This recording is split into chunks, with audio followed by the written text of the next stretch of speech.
Presentamos Trocha Abierta.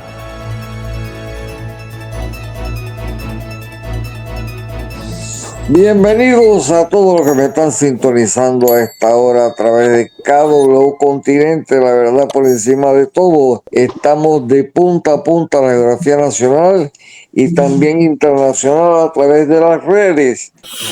Hoy jueves, estamos en compañía estamos también en YouTube, en TikTok, en Instagram, y hoy estamos como siempre en la compañía de porque aquí hay 3 castilleros y una verdad, eso es para que sepa cómo es el estilo del programa, sí. 3 castilleros y una verdad. A mi primo Ricardo Alcedo, castillero. Bienvenidos a todos los oyentes de KW Continente de punta a punta, los que nos ven por YouTube, Instagram y en TikTok y en Spotify también. Bienvenidos este jueves 14 de noviembre del 2024. Bienvenidos a Trocha Abierta. Mi otro primo, Eduardo Castillo Blanquez. Saludo cordial a la audiencia de KW Continente a través de Trocha Abierta, que ocupamos el primer lugar en la franja de la tarde, y yo quisiera tomar un minuto de los 60 que no participé ayer para elevar una plegaria al cielo en memoria de mi padrastro, el doctor Gaspar W. Onfroy Phillips, que hoy estaría de cumpleaños. Ok, nos unimos a eso. Amén. Y este otro castillero, Alfonso Castillero Ortiz, conde del Vigo. También ¿Qué pasó con Mélito González? ¿Qué pasó con...? Calma, pero calma, tenemos que ir los 3 primeros castilleros por delante, ¿no? Entonces ahora viene la otra etapa. Los demás, ¿no? Agustín el Santo Sosa Peñalba. 3 castilleros y una verdad, que es la mía, de Agustín Sosa Peñalba. Bienvenidos, amigos oyentes de KW Continente. Este es su programa Trocha Abierta, dándole gracias a Dios una vez más. Estamos aquí vivos, respirando, los que estamos aquí en el panel y nuestros amables oyentes y televidentes. El licenciado Mélito González Rodríguez. Saludos a todos desde Chitré para los multiversos y felicidades a Anito Cortizo, que ya tiene el pedacito que le faltaba a la familia de él. Un anuncio que dieron ayer muy interesante, ¿no? Yo no entro en esa familia, yo espero que nunca me toque un pedacito así. Bueno, hoy tenemos invitado un amigo, una gran persona, un gran profesional, siempre está con su tip top que dice economía en 5 minutos y más. Así que dice tú, Felipe Argote, papá. Buenos días. O menos, 10 minutos o menos. 10 minutos o menos, exactamente. Bueno, aquí tienes 1 hora y menos. Felipe, te he invitado porque sospecho que tú estás con la idea de que el gobierno va a impulsar o tratar de impulsar el tema de la minería, que se reabra, porque están con mira a los millones de dólares que esto puede generarle. En fin, así que yo quisiera porque nos dieras un pantallazo al respecto. Bueno, yo no puedo saber lo que está pensando. Yo no sé lo que es. Perdón, Felipe, es que Eduardo tiene el micrófono abierto, Ricardo también, se le está metiendo sonido. La recomendación por el de Ricardo. Sí, ahora sí. 3-2. Ricardo, tienes que cerrar tu micrófono, perdona, Felipe. Tienes que cerrar tu micrófono. Ahora, si tienes una retroalimentación de ese que tienes una bocina o algo. Ahora sí. Bueno, realmente yo no puedo saber lo que el gobierno pretende hacer. Hay sospechas de que pretende hacerlo porque está proponiendo un sistema en el Seguro Social que a mi juicio es otra vez una improvisación, porque es evidente que lo que pretende es un disparate. Es un disparate por varias razones. Primero, porque no resuelve el problema de la crisis del Seguro Social, ya que en igualdad de condiciones, en el 2032 se queda el seguro sin plata, a menos que se aplique lo que establece en uno de los cuadros que el director sustentó, siempre tratando de hacer las cosas más complicadas para que la gente no la entienda. Estableció que todo lo que tú pones en toda tu vida, ella abría al micrófono abierto de nuevo. Sí, es el de Ricardo, es el de Ricardo tuyo, está haciendo el feedback.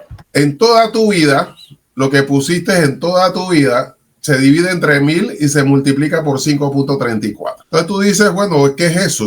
¿Por qué 5.34? Yo no entiendo, pero bueno, eso es lo que dice y yo no sé por qué. Bueno, yo le voy a decir por qué, porque como yo fui a la secundaria y en primer año me dan matemáticas simples, yo simplemente sé que lo que está dividiendo pasa multiplicando y lo que está multiplicando sale dividiendo. Y al hacerlo, si ustedes lo pueden hacer, te das cuenta que lo que te están diciendo es que todo lo que pusiste te lo regresan en 15 años y 4 meses. Pero si tú te jubilas a los 65 años y las expectativas de vida son 9 años, porque las expectativas de vida en Panamá de un hombre son 74 años, tú te vas a morir prácticamente 6 años antes de que te den tu plata, y eso en términos simples. Pero como tu plata está depositada en algún lado generando intereses, en realidad te la van a dar con los intereses en 20 años. Tú la recibes, o sea que sale mejor que tú agarres esa plata y la metas en una almohada a dársela al gobierno para que te dé el 60% de lo que pusiste, no de tu salario, de lo que pusiste, y lo que pusiste es el promedio, digamos, de salario de los 20 años de cotizaciones que establece la ley 240 cuotas. Claro, ellos te van a decir, no, eso es mentira, eso es mentira. Tú vas a tener mucho más, pero vas a tener que trabajar 40 años. O sea, pero la ley dice 240. Claro, si tú trabajas 40 años y te mueres al día siguiente, tú vas a tener un gran botín. Pero la realidad es que las cifras no engañan, las cifras son claras.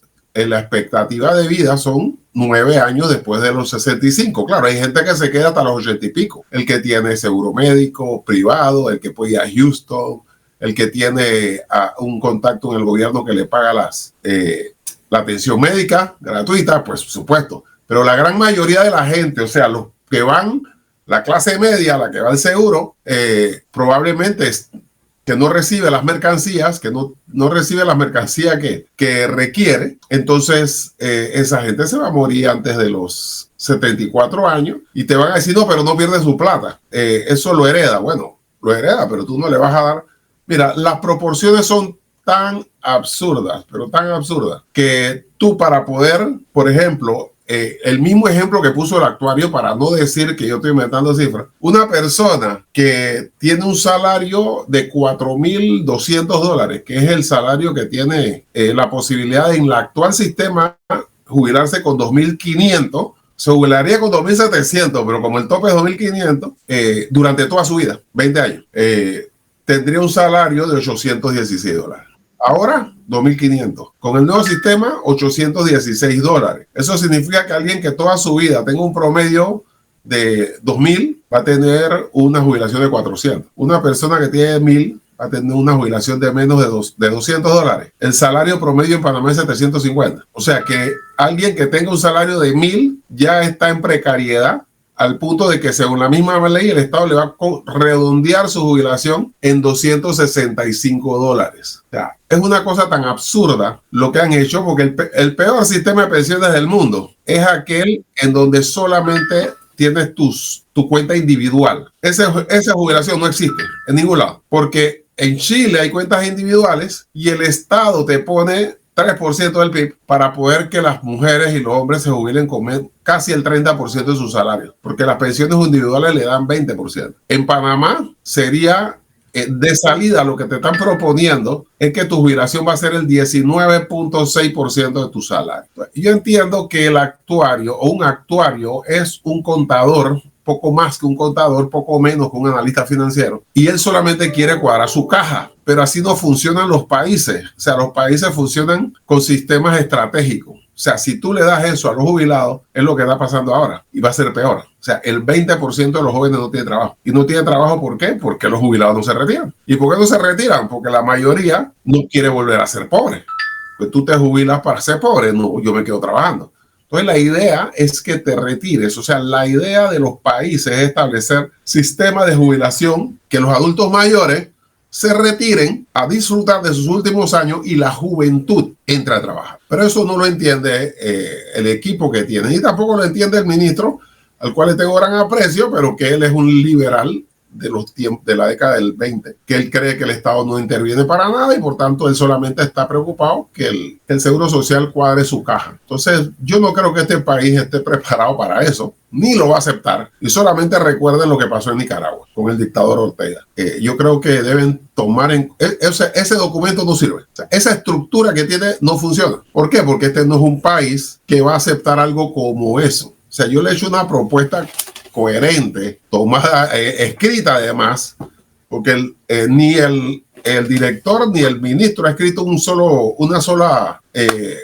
artículo de periódico sustentando ni ideológica ni financieramente su propuesta. Yo tengo un documento de más de 260 páginas con cuadros, gráficas, y cuando les dije, se los presento en la mesa de escucha a tiempo, con sello, con firma de recibido, el director, cuando alguien le preguntó en la mesa, dijo, no tenemos ningún interés en escucharlo, porque él no es dirigente sindical, ni es dirigente de ninguna empresa, ningún gremio empresarial, así que no vamos a escuchar la propuesta de Argote. Eso fue lo que contestó en la mesa de escucha, lo cual significa pues que ellos realmente están más sordos que una tapa. ¿Qué pasa si una persona se jubila y muere un año después? ¿Qué pasó con esa jubilación? Mira, la Corte Suprema ha determinado exactamente que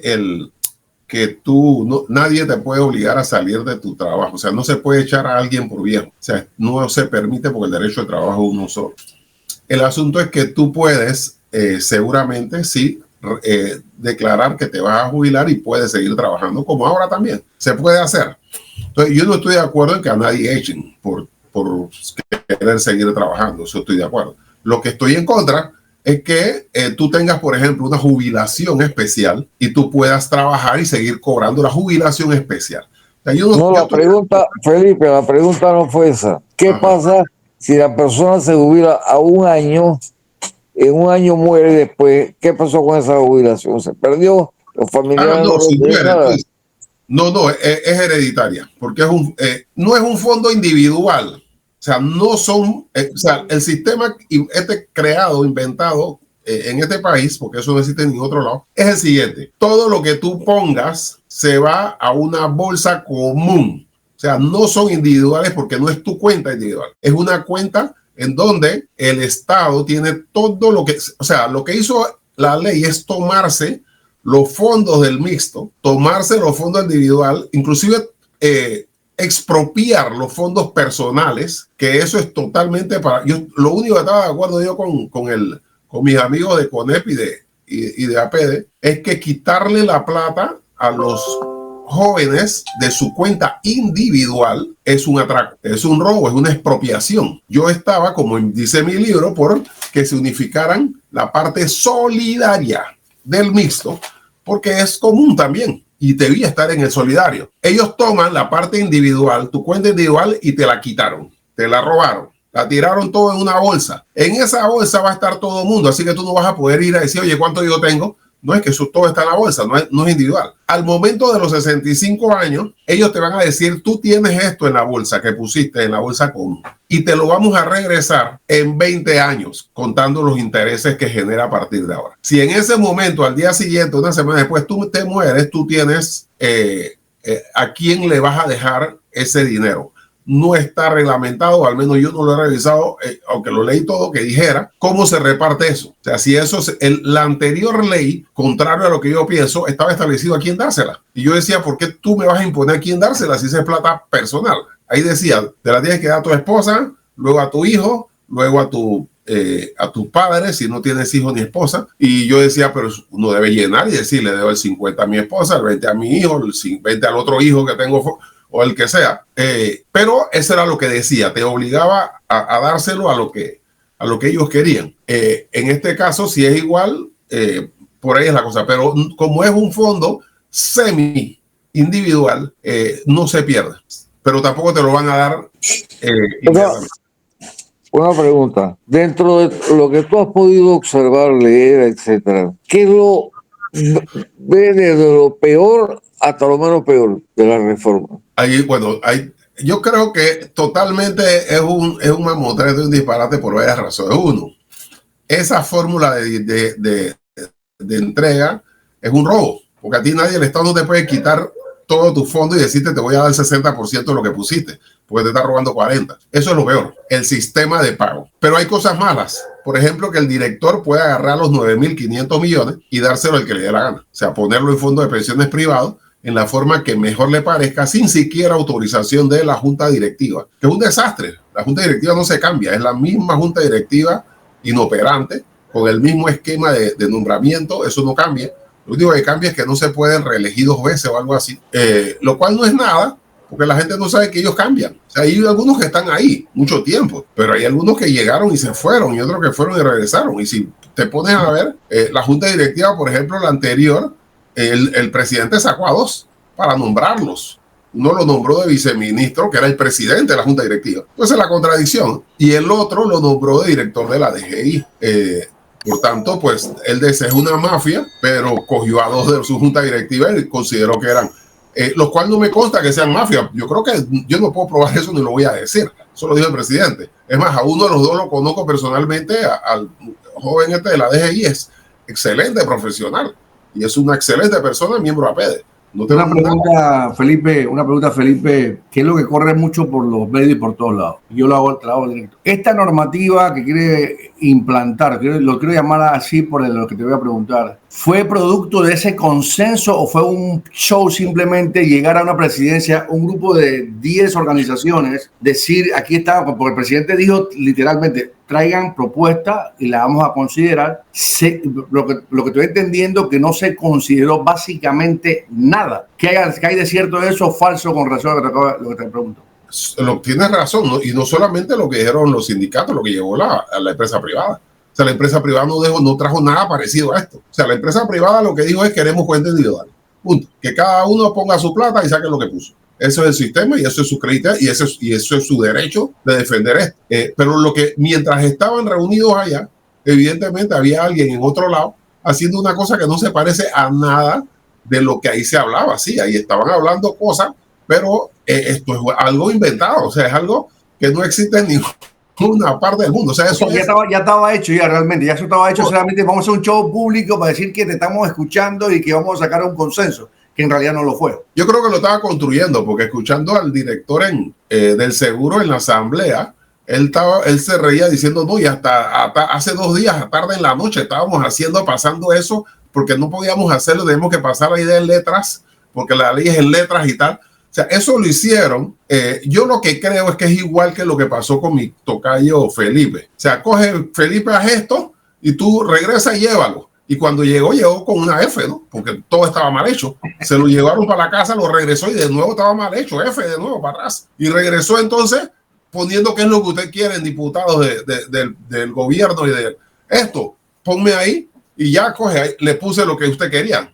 O sea, eso fue lo que hizo Chapman. O sea, regresó, saltó de 26.000 millones a 30.000 millones la tercera vez, porque ya la tercera era ponche.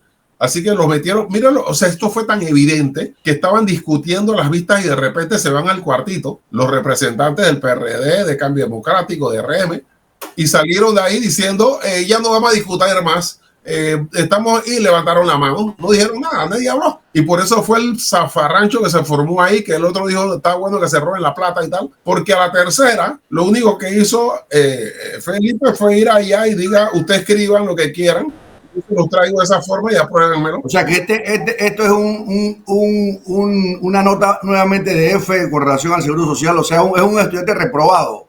Otro reprobado, otro que está reprobado porque está, mira, además, tú ves la ley tiene errores garrafales. Por eso algunos me han llamado a preguntarme que no entienden. Mira, te voy a decir por dónde lo entiendes, porque está mal hecho. Hay un cuadro que empieza como factor, que es un factor de reducción, porque te dice, no, pero tú te puedes jubilar cuando tú quieras. A diferencia de ahora, tú te quieres jubilar a los 35 años. Mira, qué disparate. Tú te quieres jubilar a los 35. Tú te puedes jubilar a los 35 si quieres. Pero entonces hay un factor de reducción que dice que si tienes 35, multiplica lo que pusiste por 0. O sea, tú te puedes jubilar, pero te va a tocar 0. O sea, y luego el mismo factor empieza a estar de 2, 3, 4 y cuando acuerda cambió de factor a plata. Entonces dice $5, $10, $20. O sea, alguien se equivocó y en el comando del Excel, y en vez de ponerle el factor le puso dinero y de ahí para adelante cambió el concepto. Hay una parte que dice al menos, que debe decir menos de 50, porque ellos dicen el que tiene más de 50 mujer, más de 55 hombres, sigue en el sistema viejo. El que tiene menos de eso. Entonces cuando lo escribieron pusieron el que tiene al menos. En vez de poner menos de 50 pusieron al menos 50.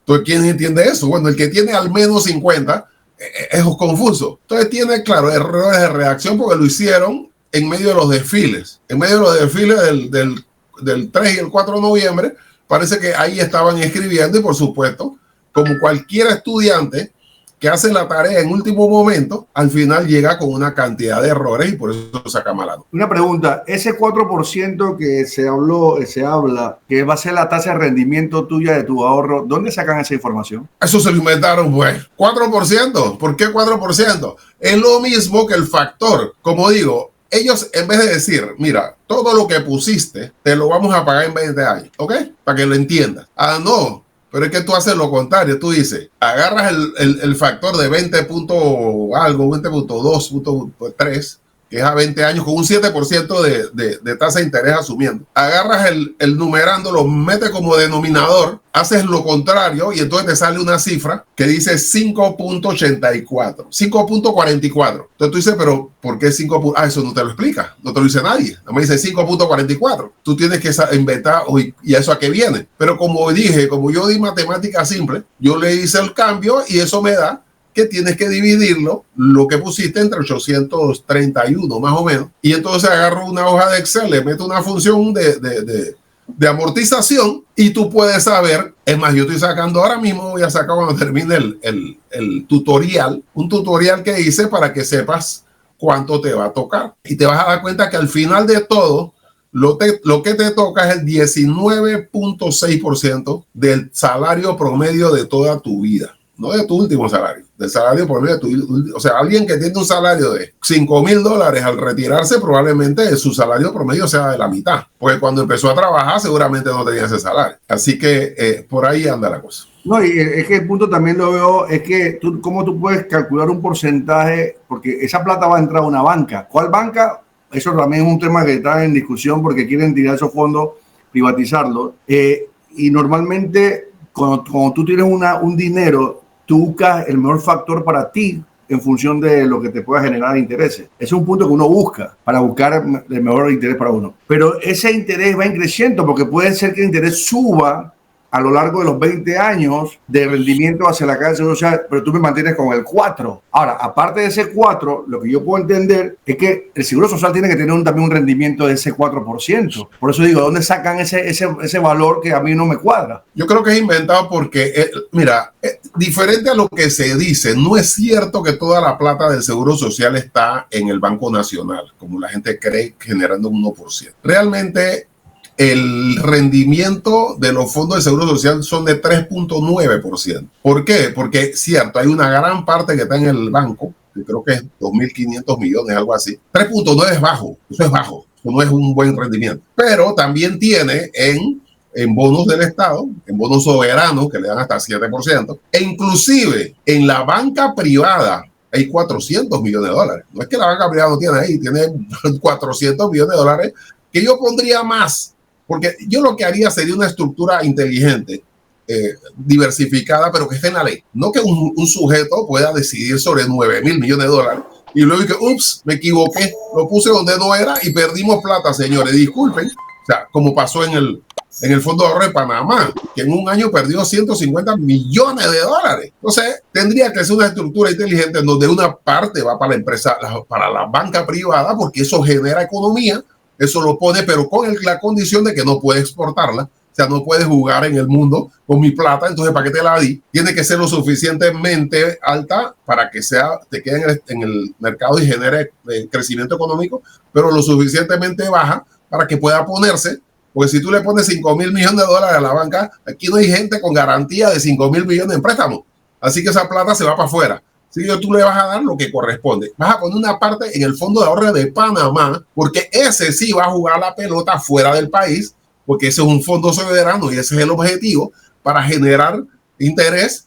Y una parte lo va, mira, una desgracia, para que vea, o sea, ya una parte que ya no tiene que ver con el problema financiero, sino que dice la calidad, digamos, qué sé yo, espiritual de los generadores de esto. Elimina los préstamos a los jubilados. Que no es gran cosa, o sea, los préstamos a los jubilados que da el Seguro Social es poco, pero al menos una parte de ellos, como es una tasa fija y baja, puede ir allá en vez de ir al prestamista informal o a la financiera, que igual van algunos, o la mayoría, porque esto tiene un límite, pero ¿qué te pasa? ¿Por qué lo eliminas? O sea, ¿cuál es el nivel de maldad que hay en tu cabeza para eliminarle los préstamos a los jubilados, que además están garantizados en su propia pensión?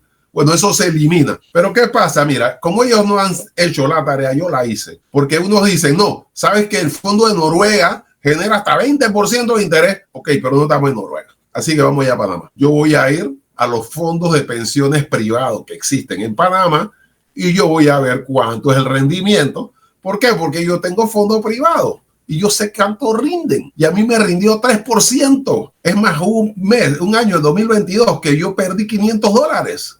Pérdida en todo el año. Bueno, ¿qué me dio? En el 2023 generó el mayor fondo de pensión más importante del país, 3.6%. Eso fue lo que dio. Pero se gastó en gastos de administración 7 millones. O sea, generó 17 millones de utilidad, pero tuvo gastos de administración por 7 millones. ¿Qué significa eso? Que la administración se llevó el 40% de la ganancia. El 40% en ganancia. En este país no hay empresa que dé 40% de ganancia, salvo el Canal de Panamá, porque es un monopolio estatal y lo estamos haciendo. Pero eso es lo que va a pasar con tu fondo. Mira, en Felipe, Chile, ¿hay alguna manera en que se pueda sacar la deuda que tienen los jubilados con las financieras y los bancos? bueno, pero ellos van en el sentido contrario. Yo lo haría. Yo lo haría. Yo lo haría. Yo le diría, mira, al que quiera, yo no voy a obligar a nadie. Mira, jubilados, todo el que quiera, el Seguro Social te ofrece refinanciarte o traerte la deuda o comprarte la deuda, como hacen los bancos. Y yo lo hago acá rato. Cuando veo que me están dando tasa a cero por 18 meses, me cambio para allá y eso es una forma de bajar la tasa de interés. Yo le digo a todos los jubilados y pensionados, les ofrezco una tasa de 1, de 2, de 3, porque no se lo voy a dar a ti tampoco, por venderme la deuda que tienes con la financiera y con los otros bancos, siempre y cuando tu deuda sea esté dentro del marco. No me vas a decir que me vas a dar el 100% de tu jubilación, porque eso no es legal. O sea, Felipe, pero ellos van en sentido contrario, ellos lo están quitando, eliminando. Felipe, por lo menos uno te va a invitar a pelear. Eso lo puedes tener seguro. Bueno, con eso no tengo ningún problema, porque yo aprendí karate. Yo era cinta amarilla. No sé si con cinta amarilla es suficiente, pero algo me acuerdo ahí de Ambará y cosas así. Felipe, Si hay que enfrentarse físicamente, yo estoy disponible. Felipe, yo quería preguntarte, ¿hay alguien que ha sacado el monto adeudado de los jubilados en las entidades financieras? No, yo no sé, no creo, porque además es difícil, porque tendrías que pedirle a ellos que te den una información que no sé. Pero como digo, eso sería lo óptimo. Ahora, el que quiere que hace su financiera, que se quede; el que quiere que hace su banco, se quede.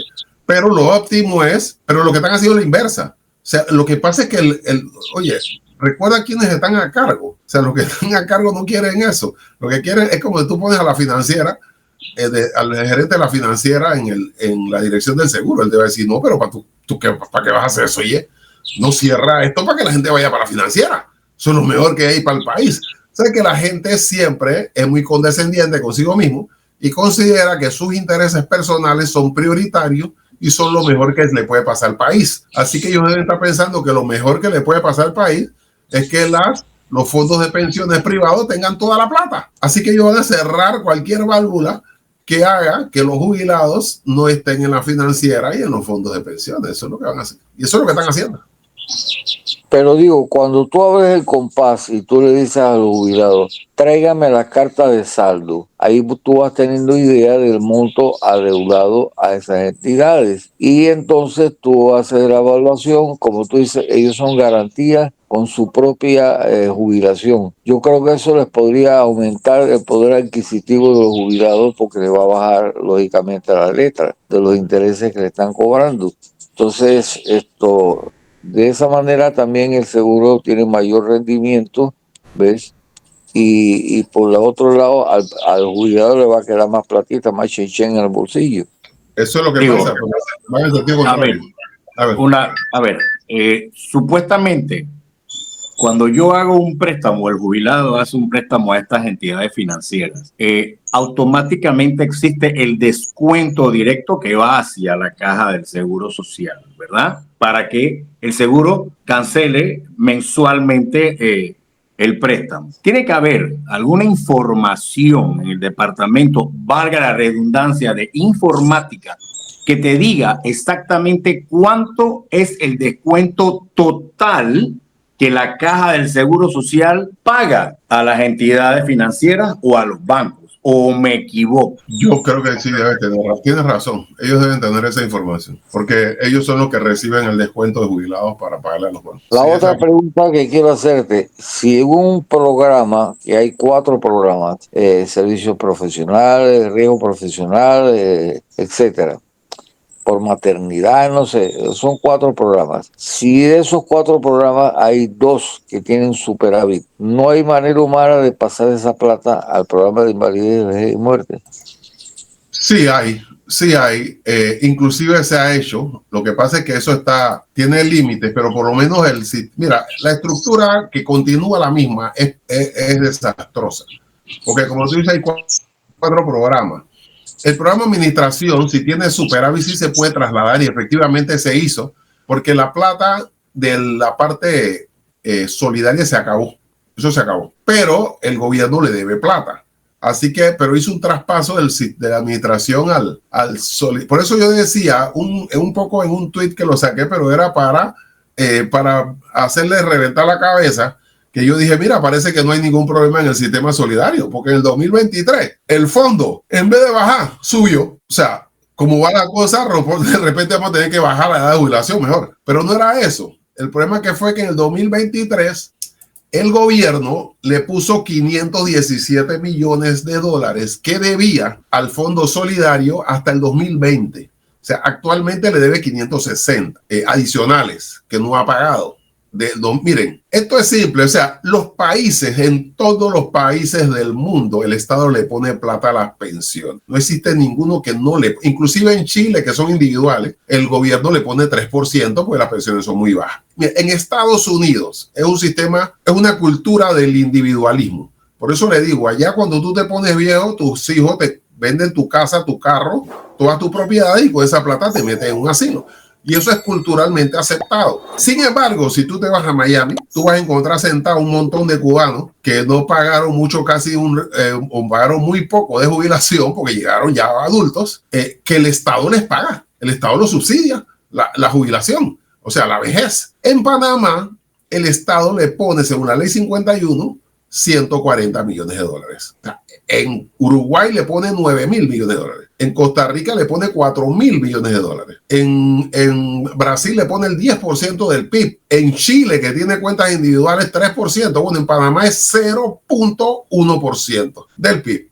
Y actualmente, con los 966 que propone a partir del próximo año, el Estado le va a poner algo así como el 1% del PIB a las pensiones. O sea, esto es lo más bajo que hay en el mundo. Pero ahora, inclusive, te dicen, bueno, para poder pagar ese déficit, tú vas a tener que pagar con tu jubilación, parte de tu jubilación te la voy a recortar. O sea, te voy a dar menos. O sea, en todos los países del mundo lo que hacen, cuando te hablan de medida paramétrica, es que el Estado te va a dar menos de lo que subsidia. O sea, que tú ahora mismo, supongamos, un salario de 1.000, tú recibes 600, pero en realidad el cálculo que existe actuarial es que en este sistema solidario tú pones la mitad. Por eso yo estoy de acuerdo con el CONEP en la parte esa de que el sistema solidario es desigual en el sentido de que subsidia más al que más tiene. Eso es totalmente cierto. ¿Por qué? Porque si tú tienes un salario de $500 y te dan un subsidio, una jubilación de 300, tú pusiste 150 y el sistema te está dando 150 más. Pero si tú tienes un salario de 4,200, recibes 2,500, pero tú pusiste 1,250. O sea que te estoy subsidiando con 1,250. O sea, a ti te estoy dando 10 veces lo que le di al que tenía salario mínimo. Por eso mi propuesta tiene un límite. Yo digo que sea el solidario hasta 2 salarios mínimos. O sea, actualmente tú estás en el sistema solidario hasta los $500 de salario. De ahí para arriba es tu cuenta individual. Yo propongo que se duplique para ponerlo más fácil, que fuera como 1,000. O sea, hasta $1,000, todo lo que pongas va al solidario. Eso te desembaraza de la gran mayoría, porque el salario aquí es 750 promedio, a todos los trabajadores del Suntra, a todos los trabajadores del comercio, a todos los trabajadores de los sindicatos, estarían en el solidario. De 1,000 para arriba, lo que pongas te va a una cuenta personal, lo cual significa que si tú tienes un salario de 2,000, tienes $600 garantizados de tu jubilación, porque los primeros 1,000 son solidarios, y los otros 1,000 van a tu cuenta individual. Entonces, ya que tú tienes un salario de 2,000, 3,000, 4,000, 5,000, ya tú tienes espacio para ponerle plata adicional a esa cuenta y cobrar exactamente lo que puedes y lo que quieres y el esfuerzo adicional que quieres.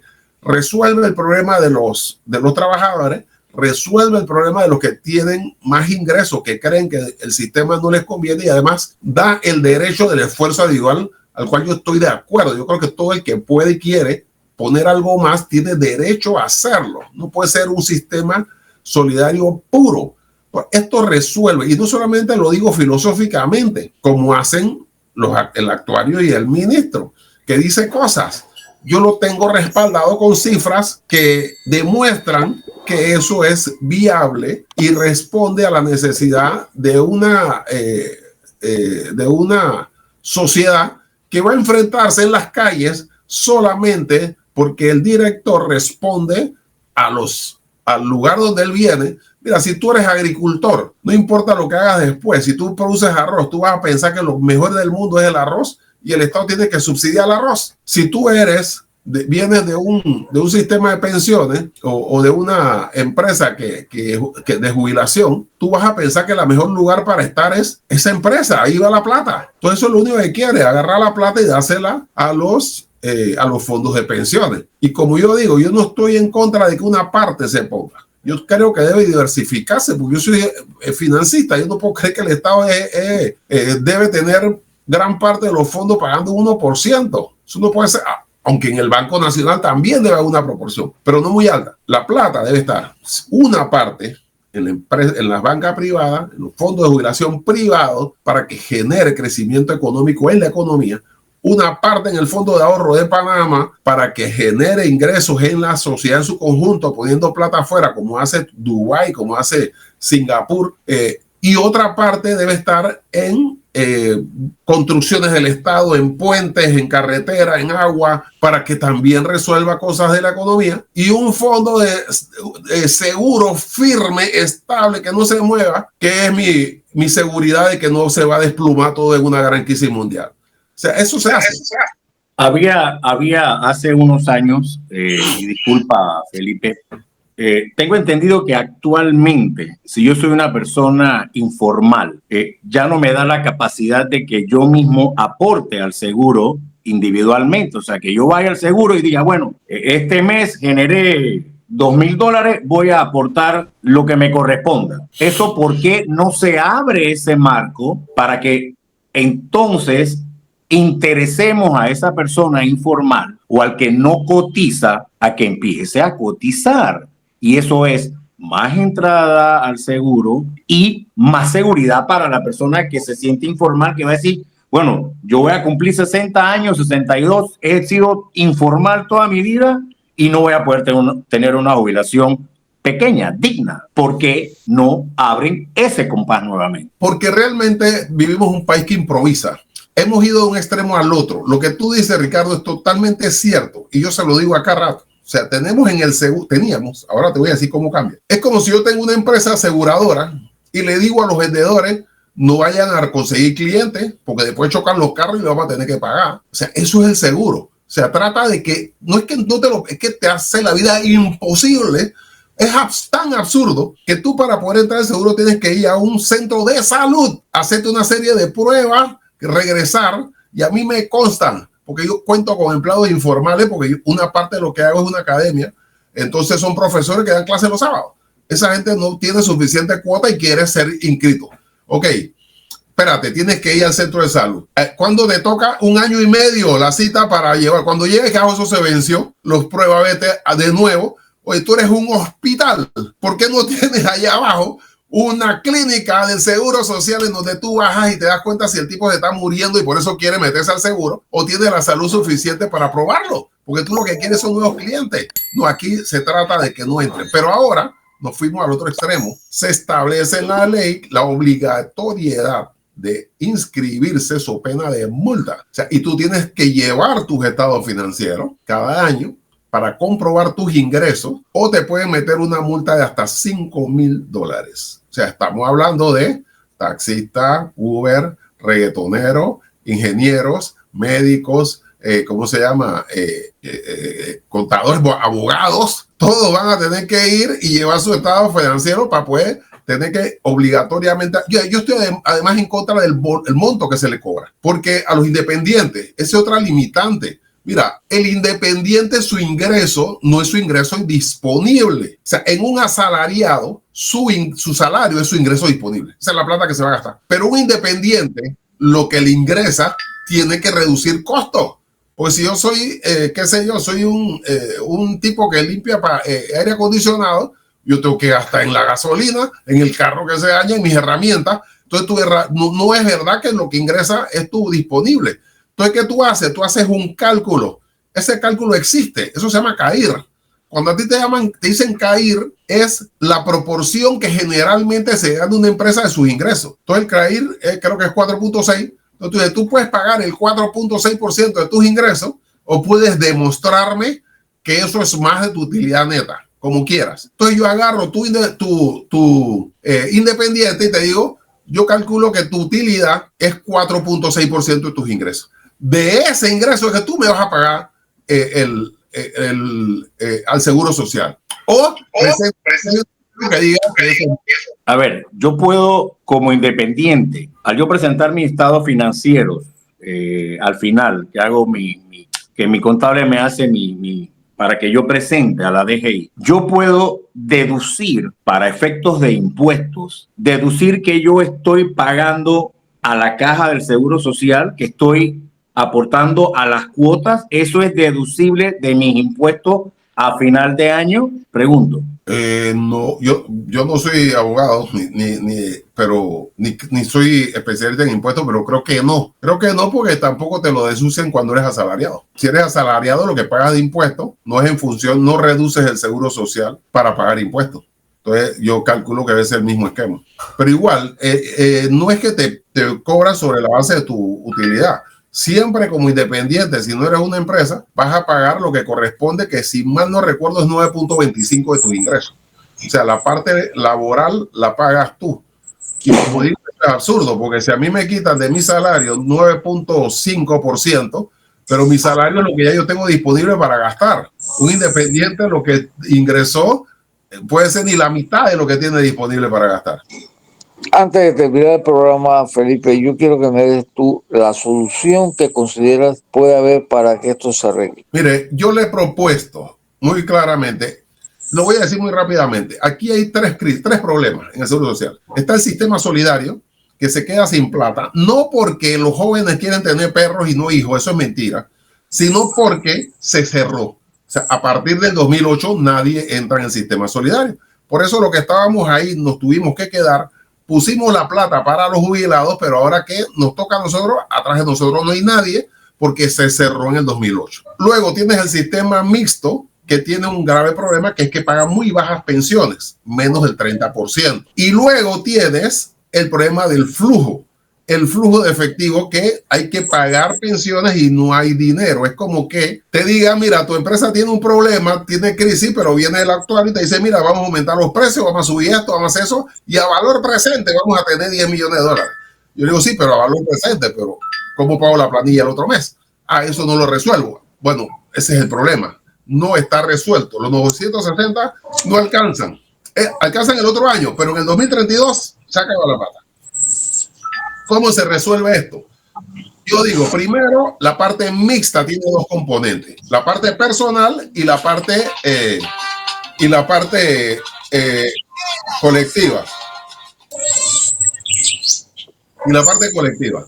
Yo digo, la parte colectiva que fue hecha para apuntalar al solidario, que se ponga al solidario. Eso tenía 5.000 millones de dólares. Y la parte personal que no se toque. Puesto eso ahí, tú tienes un flujo suficiente hasta el 2032. No se acaba la crisis. Pero eso te permite sentarte, primero hacer una estrategia nacional que toma 6 meses para dejar de improvisar, porque Singapur, por ejemplo, planifica 50 años, Panamá planifica a 5 días. O sea, depende de qué pasó esta semana y vamos corriendo a hacer un consejo de gabinete a ver qué hacemos. O sea, no hay planificación. Si tú planificas y tienes ya la estrategia país por dónde nos vamos, entonces tú puedes saber qué tipo de seguridad social se adapta a esa estrategia país. Eso se puede hacer un periodo de 6 meses, por supuesto, teniendo la disponibilidad política de hacerlo, y darle una respuesta de conjunto, que para mi juicio debe ser un sistema mixto, en donde tú tengas una jubilación digna para los que no pueden hacer un esfuerzo, porque tú no le puedes pedir que ahorre a alguien que tiene un salario de $500, que no le alcanza nada más para terminar la quincena, pidiéndole plata al indio, y que además ahorre para su jubilación. Eso no se puede, pero sí alguien que tiene más ingresos tiene derecho a tener su fondo privado y poner su aporte adicional si quiere. Entonces tiene que ser mixto, garantizando que tenga indexación, o sea, que aumente en función de 2 variables, o inflación o aumento del Producto Interno Bruto per cápita. Porque si el crecimiento del país lo hace más rico, los jubilados tienen derecho a ser más ricos. Porque el crecimiento de este país y la riqueza de este país, que nos pone como el segundo país más rico de Latinoamérica, es gracias a esa generación que enfrentó al poder, a la nación económica y militar más grande de la historia, y le ganó recuperando su canal. Esa generación lo hizo. Una generación tiene derecho a consecuencias. Una pregunta, ¿el sistema norteamericano no es funcional? Pregunto. Sí es funcional para su cultura. O sea, su cultura es todo lo que generaste, lo vendo y te pongo en un asilo. Si acaso no te alcanza, el Estado te pone plata. Si no te alcanza, si tú compruebas. Inclusive en Estados Unidos, si tu salario, gente que trabaja en el Walmart recibe subsidios, porque puede comprobar que su salario no le alcanza para el nivel de vida que debe tener. Entonces, a ellos les funciona porque hay varias cosas más. Ahí hay la posibilidad que la empresa pueda poner plata, pero es el 1%, no lo que querían, la disparatada que quería hacer Conep aquí, que la empresa te pusiera el doble de lo que pusiste, aunque pusiera tu salario completo. Y además existe el Social Security, en donde el Estado te mantiene la vida si tú no puedes hacerlo. Entonces ahí hay un esquema completo de jubilación que te da las varias oportunidades. Pero para ellos les funciona, pero para que funcione, mira, en Estados Unidos tú no le puedes decir a nadie, oye, un tío me dejó una tierra, porque ahí el sistema de herencia es tan grande los impuestos que generalmente es más barato perderla. Es un esquema, por eso digo, es una estrategia pensando, es una cultura. Acá debemos hacer algo parecido, ver qué tipo de país queremos, un consenso, no de todo el mundo, porque siempre va a haber los extremos. Siempre va a estar el que quiere estatizar hasta la tienda del chino, y por el otro lado va a estar el que quiere privatizar el aire para poder cobrarle y poner una caja registradora en la esquina a todo el que pase respirando. Todos esos son los extremos. La mayoría sensata puede hacer una estrategia. Mira, Alfonso te preguntó 4 puntos. Yo no soy economista, don Felipe, no soy economista. Pero esto es simple matemática, y la matemática es la ciencia más exacta que hay, ¿no?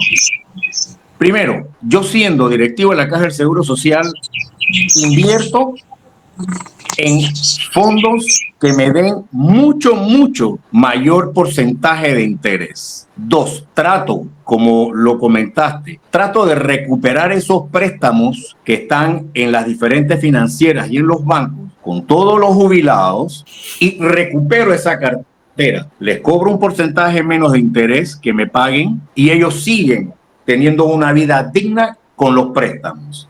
3, agarro y facilito que la persona informal pueda accesar y pagar los impuestos sin tanta burocracia. Y 4, hombre, yo despertaría nuevamente en abrir los préstamos de vivienda a un porcentaje más barato. Claro, al final dirán, bueno, la Caja del Seguro Social, si recupera el bien, no se va a convertir en un bien en raíz.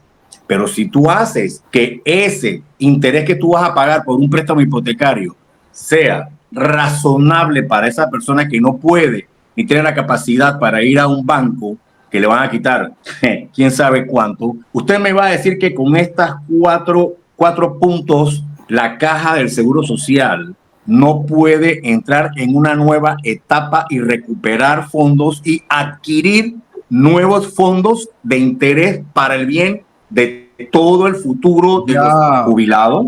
Ya se acabó el programa, lastimosamente, ya llegamos al final. Alfonso, Conde del Vigo, terminamos el programa para despedirnos, por favor. Bueno, yo solamente quiero cerrar con el hecho de que el gobierno pretende satanizar a todas aquellas personas que no opinan igual que ellos. Y eso no debe ser. Aquí estamos tratando de unir criterios y por ahí puede salir puede ser de Felipe, etcétera, una solución distinta a ellos, pero no satanicen a la gente. Bueno, nos tenemos que despedir. Felipe Argota estuvo con nosotros. Felipe Argota estuvo con Gracias. Felipe Argota estuvo con nosotros, le agradecemos mucho, Felipe, tu participación, como siempre, atinada. Nos despedimos entonces en compañía de Agustín El Santo Sosa Peñalba, de Ricardo Alcedo Castillero, de Eduardo Castillero, de licenciado Mérito González, que hoy estuvo en mute total, de Alfonso Castillero Ortiz, Conde del Vigo. Nos veremos mañana si la voluntad de Dios así lo quiere. Amén. Hasta mañana. Hemos presentado Trocha Abierta.